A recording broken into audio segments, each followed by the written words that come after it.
These army maps, photographs and medals of the First and the Second World Wars belong to my father. He died in 1969. It has taken me a long time to make sense of what he did, and to resolve a mystery about his time in the army, especially at the end of the Second World War. But first things first. My father was born in Blaengarw in 1896. He and his parents moved to Port Talbot, where he worked in the steelworks. There, in 1913, at the age of 17, he signed up for 4 years with the Territorial Force. World War I began in 1914. To join the army, he was required to swear an oath of allegiance to king and country. His signature is witnessed. Many of his age, some younger, did the same. His medical was held in Cardiff 2 days later.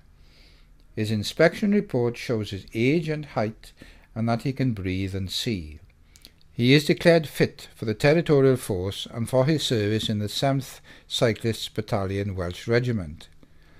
He went first to Penally in Pembrokeshire. This was in July 1913.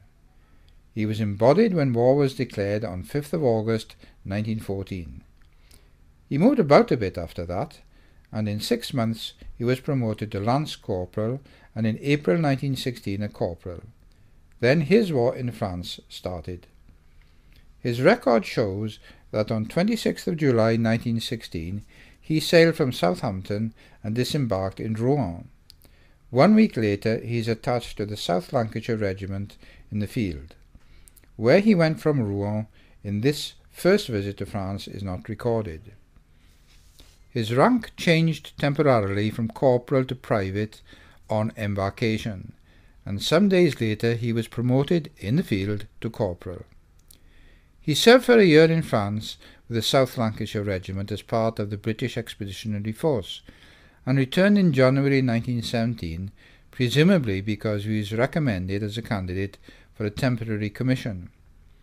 In March 1917 he went to the Officers' Cadet Battalion, Bristol, and in May to the Officers' Cadet Battalion at Keble College, Oxford, where he also played cricket.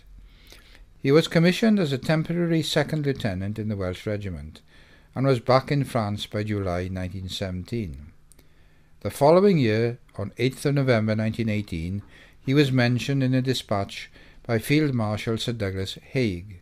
This led to an award for gallant and distinguished service in the field. His field at this time was probably at the front, behind the British lines. The maps that he brought back with him give us a clue to where he was between the 8th and when the armistice was signed on the 11th. Here are the areas that they cover. This larger-scale secret map is well used. It shows military features such as British and enemy trenches and the town of Albert. I like to think that it was hereabouts that he showed his gallantry. Second Lieutenant T. M. Matthews was promoted to a temporary lieutenant in 1918, 2 days after Christmas, while still in France. On the 10th of May 1919 he left France at the age of 23. On the day following he was released from military service. 21 years later, married with 3 children, that's me on the left in 1940, and living in Pontrydyfen, he was in a second war. This was eventful, but in a different way altogether.